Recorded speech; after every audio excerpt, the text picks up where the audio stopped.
Today we'll talk about how can you change language on your Slack app. We're going to figure out this solution or know how you can do that on your app.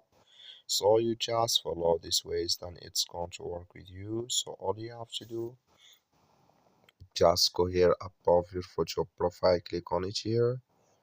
So then it's going to take you to this list. It's going to show for you like this.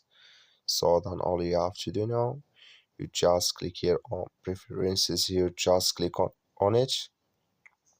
Then it's going to take you to next step here. It's going to show for you like this. Then all you have to do now, just click on language here. Then it's going to show for you a list like this. And here can you select your language here. When you're done, just click here on OK. Then it's going to add with you here. So that's all you have to do. I wish you I get it. That's all. Thank you for watching. Don't forget to support us by liking and subscribe.